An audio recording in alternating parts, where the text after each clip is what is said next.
kita kan terima dokumen dulu kita pelajari. Kan nanti semua KPU kita datangi. Iya. KPU Pusat, DKI, KPU Surakarta nanti. Baik, ini saya jawaban kemarin kan saya keberatan ya. Kronologisnya tanggal 24 Agustus saya bermohon ya. Tanggal 25 saya dapat jawaban.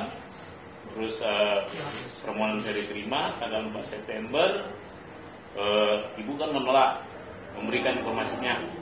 Betul nggak? Nah, jadi setelah ditolak, tanggal 5 Septembernya itu saya mengajukan surat keberatan. Ya. Tanggal 26 Septembernya KPU RI mencabut peraturan KPU nomor 731 sehingga tidak ada lagi alasan KPUD menolak informasi yang saya mintakan sebagaimana KPU yang sudah menyerahkan dokumen itu tanggal 2 Oktober kemarin ya, yang sempat viral itu seperti itu. Jadi kebetulan tanggal 3 Oktobernya saya sudah menerbitkan surat terbuka juga ya waktu itu, surat terbuka untuk semua pihak-pihak yang saya kirim suratnya, termasuk yang di KPUD Solo Surakarta sama Pemkot Surakarta. Dan kali ini kita berada di KPUD DKI seperti itu. Dan kebetulan tanggal 10 Oktobernya saya sudah diterima langsung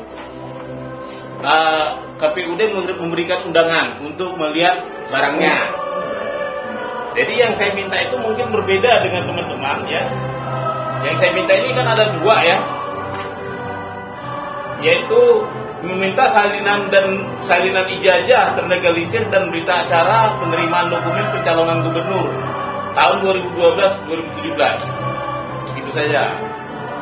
Izin Bu, ini undangannya KTP ya.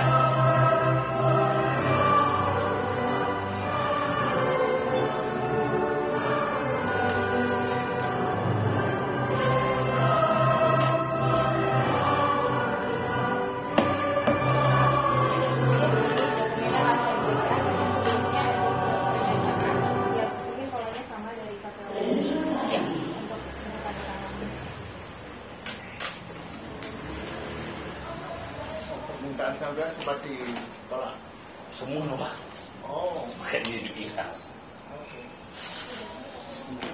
Kita nggak sempat ditolak ya? Ditolak. Awalnya ditolak. Dicuekin. Ditolak dulu tak. Itu ngajuin sejak kapan? 24 Agustus. Agustus. Oh, hampir sama kita 4 Agustus. Kita duluan.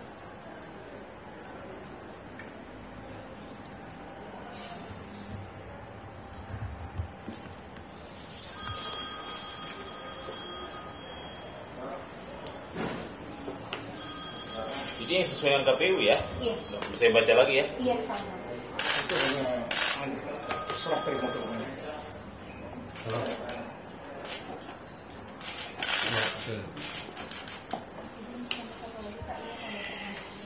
Oh ya. Tanda tangan, iya tanda tangan. Ntar lukis ya, gue pakai cat lagi. Ya, tolong cari ini.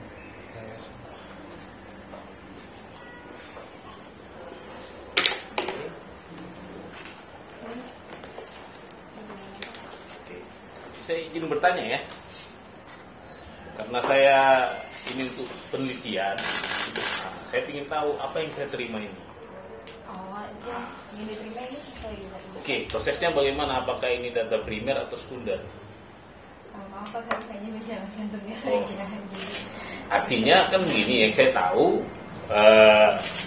prosesnya kan calon kepala daerah peserta pemilu kan mengupload ya ke website tahun, kalau menurut KPU 2014 itu 2019 proses seperti itu, ya kan? Tapi tahun 2012 itu bagaimana? Apakah misalnya si calon itu tim suksesnya menyerahkan ke KPUD hard copy atau soft copy? saya kurang paham Kurang paham. saya itu karena kami belum ngomong.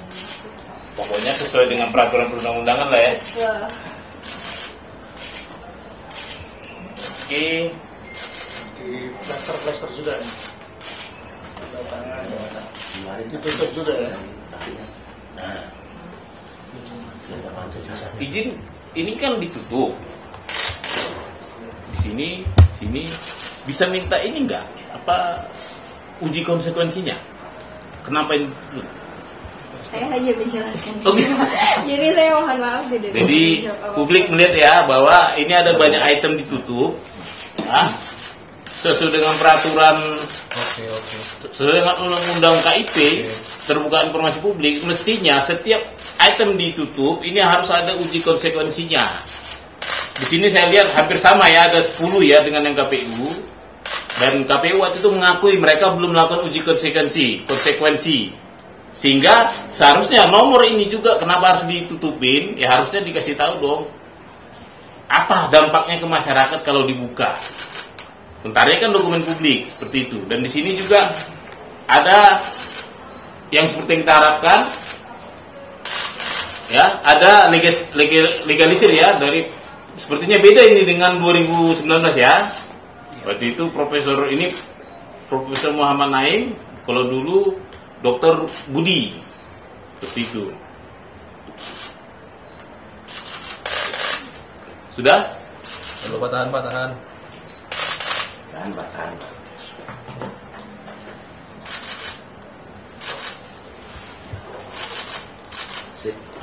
Sebenarnya kayak prosedur Saya KPU. izin Pak terkait uji konsekuensi. Kan waktu itu KPU menolak dengan alasan sudah melakukan uji konsekuensi dan menerbitkan PKPU yang nomor berapa itu saya lupa. Nah, terus kan kemudian Sekarang 351. nah, PKPU yang itu kan kemudian dibatalkan sendiri oleh KPU. Nah, dengan demikian artinya kan uji konsekuensinya juga tidak berlaku lagi ya. Saya hanya menjalankan. Iya, enggak, ini kan saya bertanya. Nggak ngerti lagi. Enggak Mereka paham. petugas nggak paham itu polisinya. Ini Jadi di sini nggak ada PPID jadi rupanya ya. Ini Mbak PPID bukan? Bukan.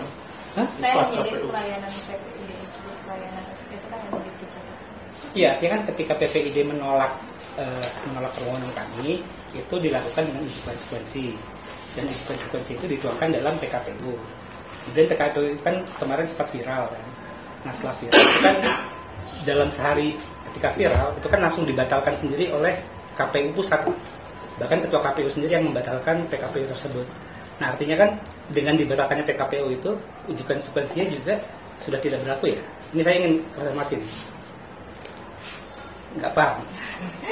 Jadi ada teman-teman versi Yang bisa menjawab siapa? Itu dari pikiran kami. Kok ketua BPID nggak ya? Atau bisa dihadirkan, tolong dihadirkan minimal ketua PPID. Kebetulan sedang ada rapat. Ini Bung yang minta cuma salinan ijazah atau ada yang lain juga? saya minta ini ada dikasih beberapa. Oh, berapa? Ada 3 ya. Kayaknya sudah ada ya. Sudah apa? Yang dipenuhi semua ya. Terima ya. Tahan ya, Pak, tahan.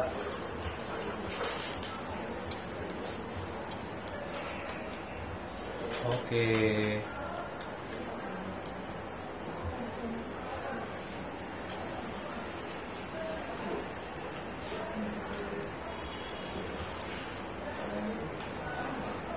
Oke. Isinya gak usah ya.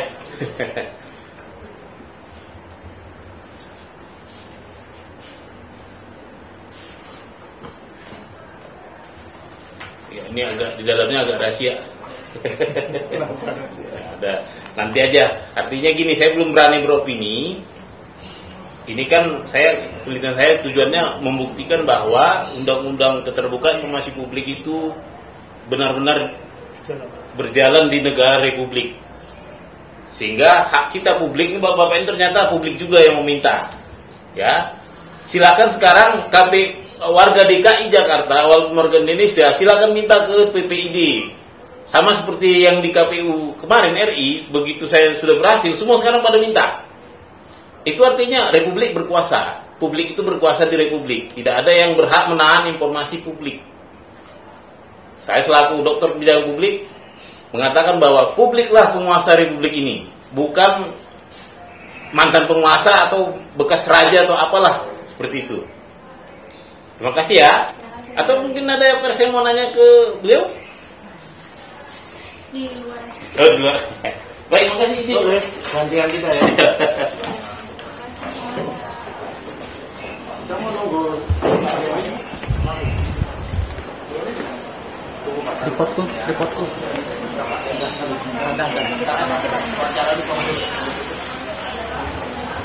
Tripod. Nih, cari tripod, nih.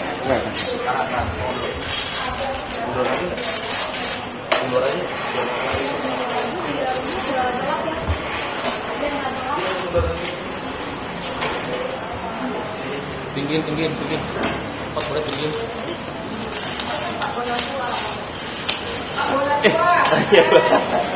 Wih, Gue lagi itu pasang tripod dulu. akhirnya Bu. Perjuangan ini yang dari apa itu gue luar biasa. Nanti silakan Luar biasa. ibu yang tidak Ya. lanjutin. Jadi sama ini. Jadi ini luar biasa. Saya memang minta semua. Tinggal nunggu yang Solo. Solo agak melawan. Ya, banyak ya. Sekarang di KPU RI semua pada minta. Semua pada dapat. Ya dengan begini kan publik jelas berkuasa ya. Ya. Dan publik itu nggak boleh dibatasi akses-aksesnya. Ini kebebasan. Ini berarti kita juga minta dan kita bisa salinan resmi. Ya, udah di KPU. Ini ada mau mungkin diwawancarain? Salemba, seberang. Aku lagi sama Pak Boleh Bola. agak maju, Bapak. Bapak boleh agak maju, Bapak? Ya, sini ya. Oke. Cukup.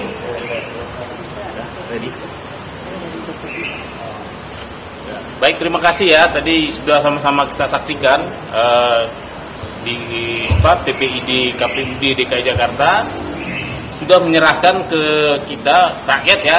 Saya bilang rakyat karena saya memintanya atas nama publik. Meskipun pribadi saya yang meminta, tapi ini sebenarnya untuk publik bahwa beliau dulu ada calon gubernur bernama Bapak Joko Widodo menyerahkan arsip yang namanya ijazah salinan itu dengan legislasi yang dileges oleh Profesor Dr. Insinyur Muhammad Naim, Master Agraria ya. Ini sayangnya memang tanggalnya tidak dikasih tahu tanggalnya. Ya mungkin seperti tadi pembicaraan bahwa terus terang saya kurang puas. Kenapa? Seharusnya ini disertakan juga uji konsekuensi. Kenapa misalnya nama ini dihapus, kenapa tantangan ini dihapus, kenapa nomornya dia iya? Iya.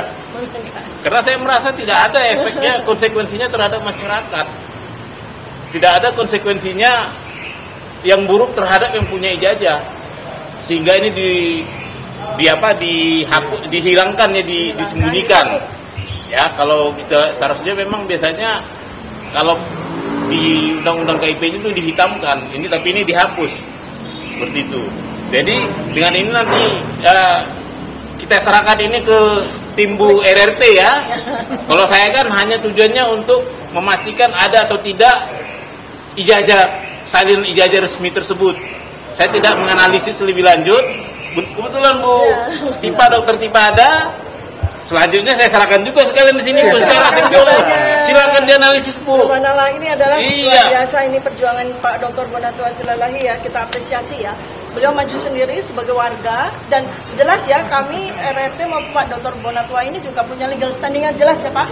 Kita dilindungi oleh Undang-Undang Dasar 1945 pasal 28F dan kita juga legal standing kita jelas Undang-Undang Keterbukaan Informasi Publik.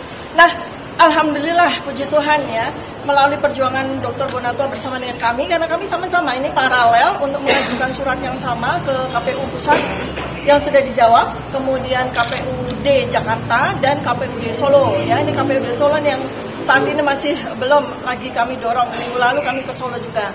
Nah, jadi alhamdulillah ini dengan demikian maka kami sudah mendapatkan salinan ya, fotokopi ijazah dari Joko Widodo yang maju pada Gubernur DKI Jakarta tahun 2012 ya. Kemudian kami juga mendapatkan salinan fotokopi ijazah yang untuk diajukan Pilpres tahun 2019. Nah, habis ini selesai di KPU di Jakarta, kami akan ke KPU di pusat untuk menagih janji, karena KPU pusat menjanjikan kepada kami untuk memberikan salinan fotokopi ijazah Joko Widodo untuk maju Pilpres tahun 2014. Nah, ini juga sebuah sejarah ya Pak Bonatua ya. Kalau kami sudah mendapatkan keempat spesimen tersebut, ini adalah sebuah artefak yang sudah bisa secara legal dan secara metodologis kami akan lakukan penelitian ya dengan menggunakan telematika, digital forensik dan neuropolitika. Jadi ini sudah tidak terbantahkan lagi ya. Sebelum kami mendapatkan salinan dari KPUD Jakarta ini maupun KPU Pusat, sebetulnya secara metodologi riset sudah jelas ya. Ijazah Joko Widodo secara metodologi riset 99,9% palsu. Nah, ditambah lagi dengan bukti yang sangat akurat dari KPUD Jakarta maupun KPUD Pusat maupun KPU Pusat. Ada pertanyaan? Oh, Bapak, mungkin kalau dibandingkan dengan yang kemarin itu yang udah Bapak ambil di KPU Pusat itu ada yang beda nggak sih Pak, tanggal legalisir atau gimana? Semua ditutup ya. Sekilas sepertinya ini sama, ya. Bedanya cuma yang warna ini yang berwarna. Kalau yang di sana kan warnanya hijau agak biru ya. Dan itu pengesahannya dari pihak yang berbeda. Itu Dr. Budi waktu itu. Kalau sekarang Dr. Naim ya. Ya, jadi dekan ini berarti ini. Sekarang jadi dekan Bu. Enggak, ini di tahun ini begini ya. Jadi penjelasannya ya. Mungkin saya lebih. Ya, ini saya sebagai alumni UGM yang pernah juga minta legalisir ijazah ya. Jadi sebenarnya legalisir ijazah ini agak kita perlu bandingkan ya. Karena secara lazim legalisir ijazah UGM itu biasanya vertikal begini. Ya, tapi ini kan horizontal. Ya, nanti kita perlu minta spesimen-spesimen lain lagi untuk kita bandingkan. Sehingga kita punya akurasi, punya validasi apakah memang legalisasi yang seperti ini dengan warna merah ini memang sesuai dengan kelaziman dari UGM ya. Kemudian kedua yang menarik adalah pada spesimen yang kami dapatkan dari KPU Pusat itu selain capnya beda warna ya, biru capnya, kemudian namanya itu kurang jelas ya. Kita meraba-raba saja namanya ya Pak Bonatua ya. Kalau ini jelas ya, jelas ini yang melegalisir adalah Bapak Profesor Dr. Insinyur Muhammad Naim M. Agraria ya. Jadi petugas yang berhak untuk melakukan tanda tangan legalisasi adalah dekan.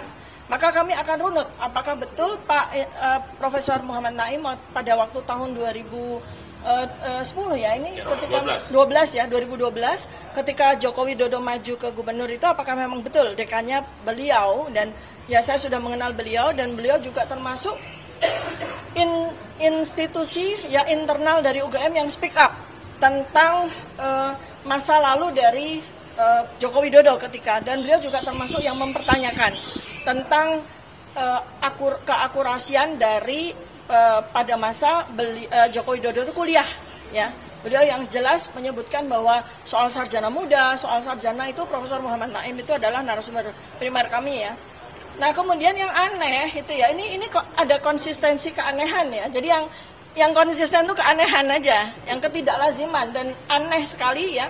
Itu adalah bahwa pada beberapa hal di ini pada beberapa artefak nih ya di dalam ijazah ini kan kenapa mesti ditutupi gitu loh?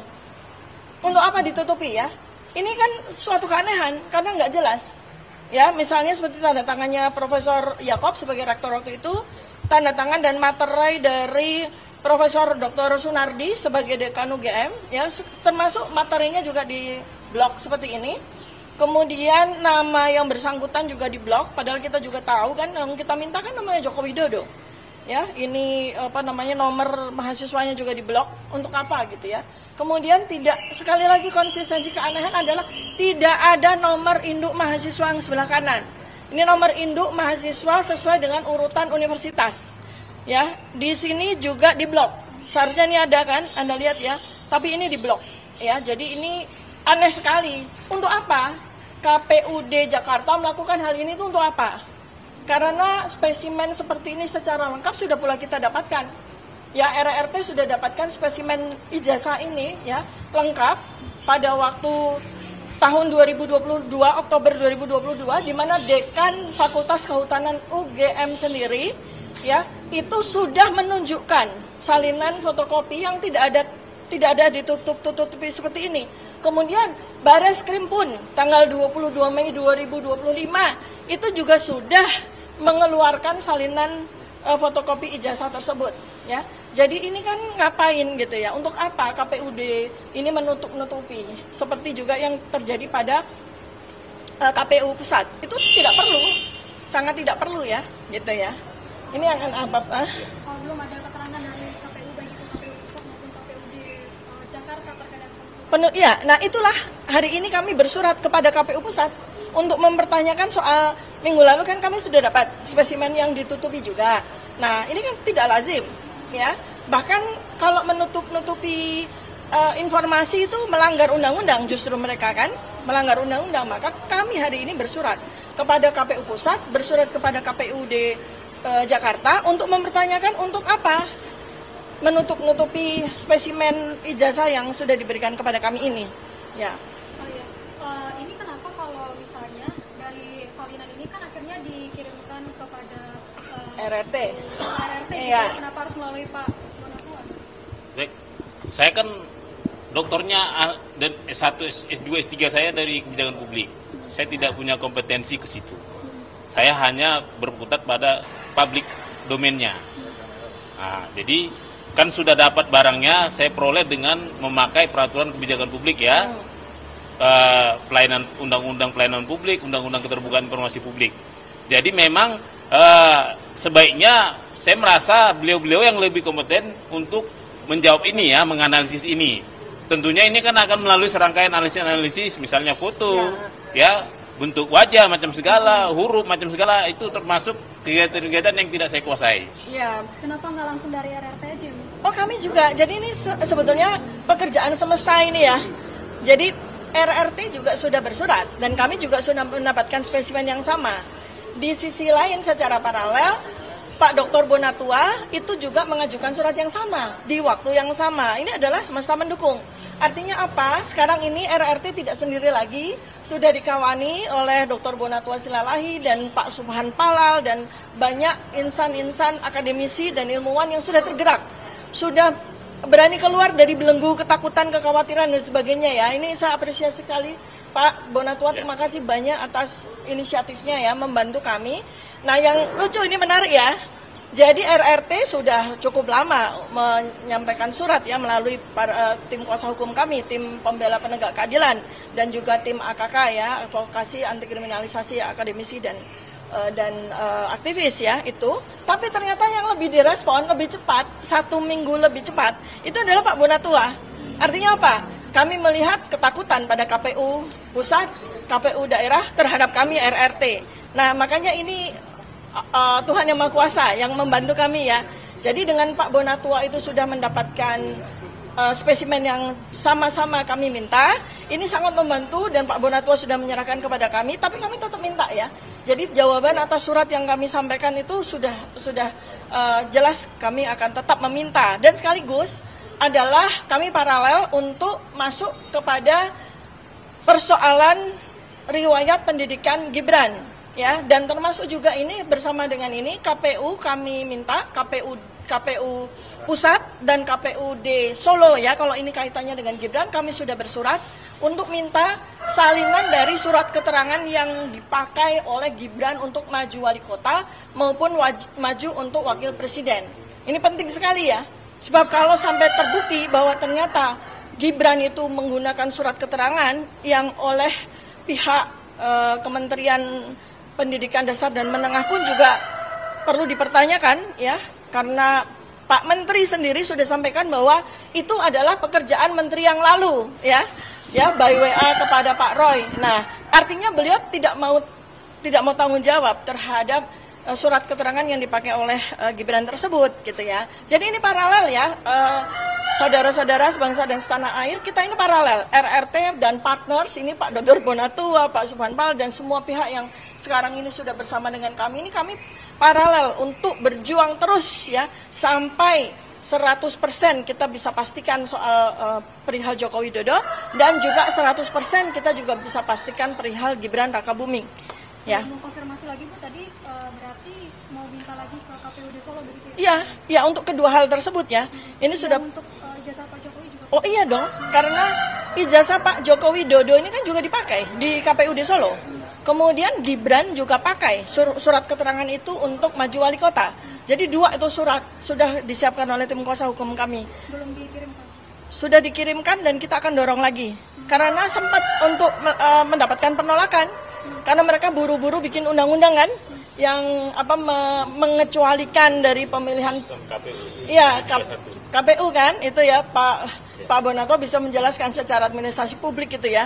Nah, jadi ini setelah undang-undang itu dicabut, maka tidak ada alasan lagi bagi mereka untuk menolak permintaan kami untuk minta spesimen yang sama, baik untuk Joko Widodo maupun untuk anaknya Gibran Rakabuming. Nanti setelah dianalisis akan kembali ke Barreskrim atau gimana? Ya tentu saja. Mungkin ya nanti tim kuasa hukum kami dan pihak-pihak yang berkepentingan dalam hal tersebut itu adalah kami estafetkan ke mereka. Karena kami ini akademisi, ilmuwan, kami bergerak dalam bidang kami, melakukan penelitian terhadap spesimen ini untuk melengkapi dari yang sebetulnya sudah kami simpulkan pada buku Jokowi's White Paper. Nah, kemudian langkah-langkah hukum apa? Apakah Joko Widodo kemudian akan dituntut dengan nanti Pak Al-Katari bisa memberikan penjelasan lagi ya. Pemalsuan surat ya nanti. Kemudian Gibran, apakah kemudian dengan surat keterangan itu yang tidak eligible untuk maju ke Wapres ya karena dia tidak punya ijazah SMA. Dan kursus InSearch itu bukan sebuah institusi yang bisa mewakili tentang SMA-nya dia ya. Jadi Gibran ini statusnya bagi kami adalah impeachable, layak untuk dimakzulkan. Nah, selebihnya silakan Pak, saya mohon bantuannya setelah semua terbongkar ya, setelah Joko Widodo ini terbongkar kepalsuan ijazah secara metodologi riset, langkah hukum apa yang kiranya diperlukan untuk demi rakyat Indonesia. Dan juga apabila secara metodologi riset kami bisa membuktikan bahwa surat keterangan atau apapun sertifikat yang dipakai oleh Gibran untuk maju Wapres itu impeachable ya, maka langkah hukum apa yang menjadi konsekuensinya? Silakan Pak Katiri, ini ke sini. Ijazahnya baru 2, yang dari KPU sama yang dari sini. Berapa ijazah lagi Pak yang sedang ditunggu Pak? Jadi saya cerita dikit ya, bahwa ini kemenangan kita kedua, kemenangan rakyat. Sebenarnya saya sudah berkirim ke semua 8 lembaga, kementerian lembaga sejak 3 Agustus. Tapi semuanya menolak. Tahap pertama semua menolak, termasuk yang di Solo. Lalu saya berproses, saya mengirimkan surat keberatan, permohonan keberatan ke semuanya, termasuk ANRI, termasuk Solo, PPID Solo, Kota Solo, Pemprov DKI, ya kan? Nah, yang ternyata ya paling bandel itu adalah, maksud saya paling tidak publik itu adalah KPUD Solo dan PPID Kota Solo, sehingga kita dipaksa untuk berperkara di sengketa informasi Jateng. Yang menurut kabar lawyer saya Pak Taufik, bahwa kita itu sudah hampir 3 minggu belum ada kabar ini gimana proses persidangan kita. Jadi yang saya tunggu itu tinggal satu lagi Pak, pertanyaan tadi, yaitu adalah salinan ijazah terlegalisir tahun 2005 dan 2010. Semoga nanti kita mendengar dengan adanya tekanan publik, maka Komisi Informasi Jawa Tengah segera mengadakan sidang sengketa informasi ijazah ini supaya clear. Apakah posisi wali kota Kota Surakarta menolak atau tidak? Apakah ketua KPU Kota Solo menolak atau tidak? Begitu Pak.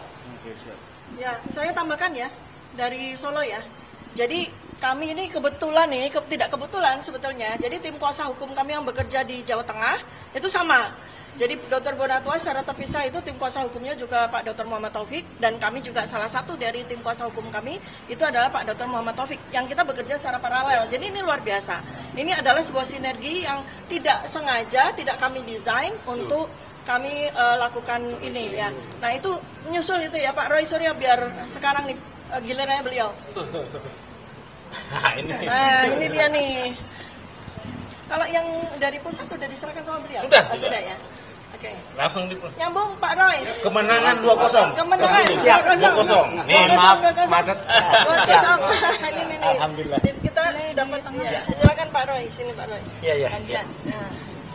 Ya, alhamdulillah. Udah tadi. Udah nih. Sudah. Nah, Enggak, sekarang maksud saya gini. Ya, alhamdulillah hari ini untuk kedua kalinya kami mendapatkan salinan resmi ya dari berkas yang pernah dipakai. Kali ini adalah dipakai oleh Joko Widodo ketika mengikuti Pilkada DKI Jakarta tahun 2012 ya. Jadi ini akan menjadi bukti sangat kuat bagi kami untuk meneruskan perjuangan kami, karena apa yang ada di berkas ini adalah sama atau identik dengan yang sudah kami teliti, dan kami berkesimpulan 99,9% ini adalah palsu. Ya gitu. Jadi artinya apa? Dari sisi dimensi, meskipun ini adalah fotokopi, tetapi fotokopi itu tidak merubah yang namanya jarak, struktur dan sebagainya. Dan di sini sangat kelihatan bagaimana huruf Z itu ada agak ke atas, dan di mana huruf A-nya itu keluar dari logo, mencotot keluar. Artinya apa? Ini berbeda dengan 3 ijazah pembanding lainnya, 1115 milik Fronojiwo, 1116 milik almarhum Hari Mulyono, yang beberapa waktu yang lalu kami bersiarah ke sana. Kami itu bersiarah loh ya. Jadi laknat kalian yang yang menyebarkan fitnah bahwa kami merusak makam. Itu luar biasa jahatnya ya. Dan ijazah nomor 1117 miliknya Sri Murtiningsih. 3 ijazah itu identik, sama persis. A-nya masuk ke dalam, Z-nya masuk ke dalam. Dan ini tidak sama.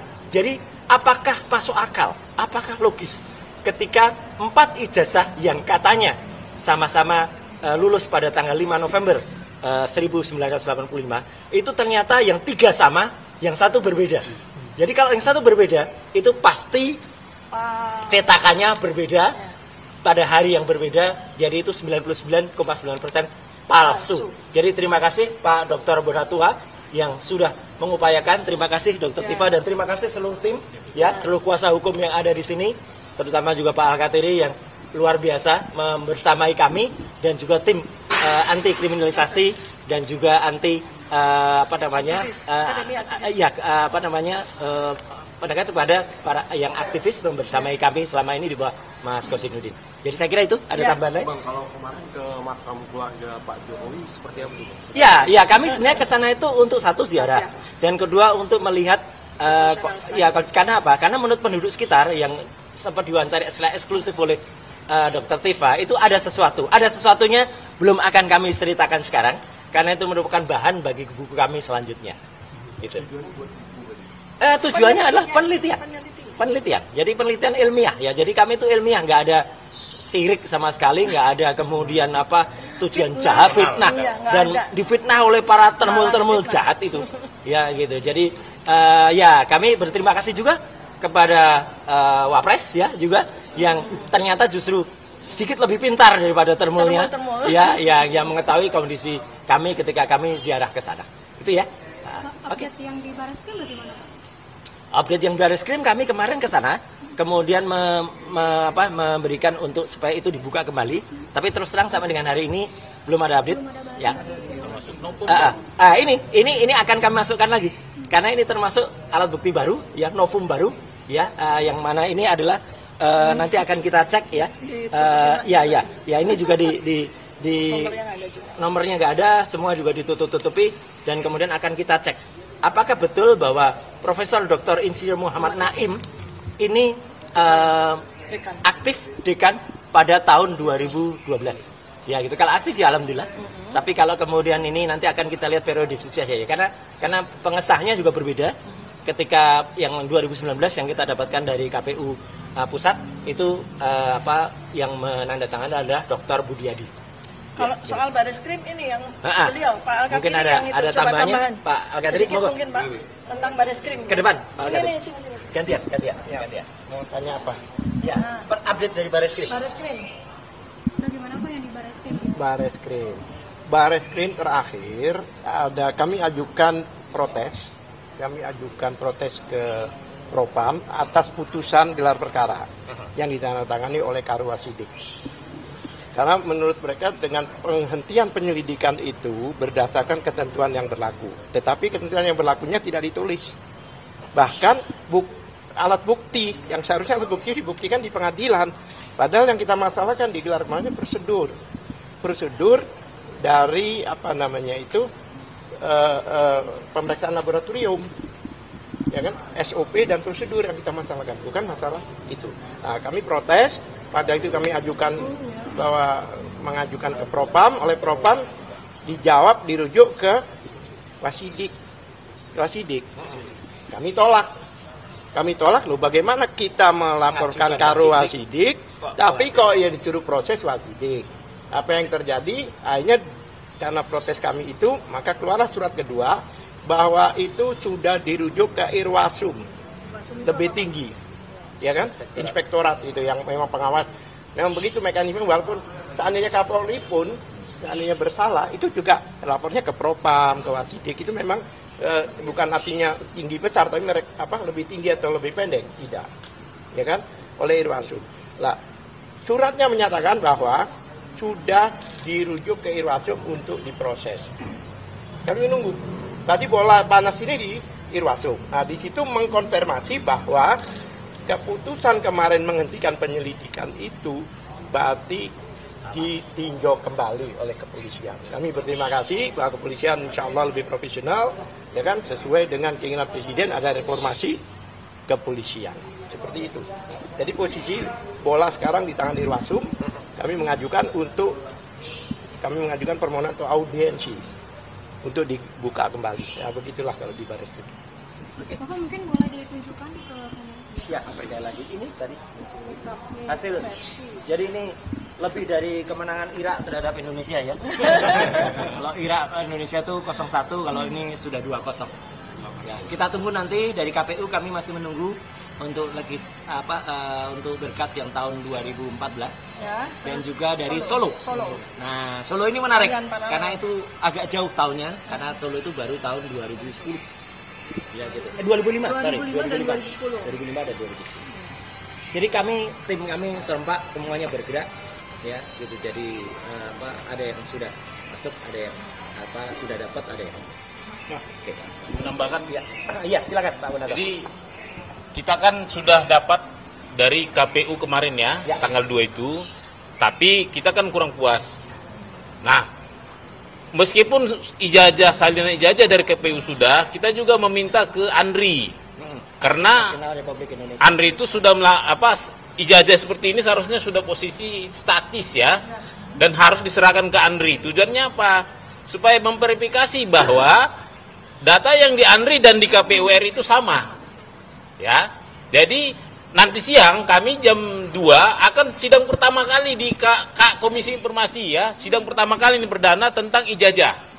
Saya mohon dukungan publik dan pers ya. Kita nanti ke Komisi Informasi Pusat ya untuk mempertanyakan arsip-arsip ijazah mantan Presiden Republik Indonesia ke-7, mengapa tidak diberikan oleh Andri yang seharusnya barang itu ada di sana. Kenapa? KPU tidak memiliki fungsi kearsipan. Apa akibatnya kalau dia tidak memiliki fungsi kearsipan? Anggaran tidak ada di dia untuk anti rayap, untuk brankas, untuk supaya ruangannya safety dokumen-dokumen. Ini akan bahaya kalau nanti ternyata itu hilang. Lantas ke lembaga kearsipan apa fungsinya? Seperti itu. Jadi mohon kita nanti didukung publik, mendukung kita untuk memintakan ini ke Andri. Terima kasih. Bang, kalau petitumnya apa sih Bang? Kalau nggak goalsnya di Google. Petitumnya kita memaksa supaya Andri melakukan upaya paksa sesuai Undang-Undang Kearsipan terhadap KPU. Kan kita jujur ya, kita ada sedikit misling ya. Kita tiba-tiba dikasih dokumen.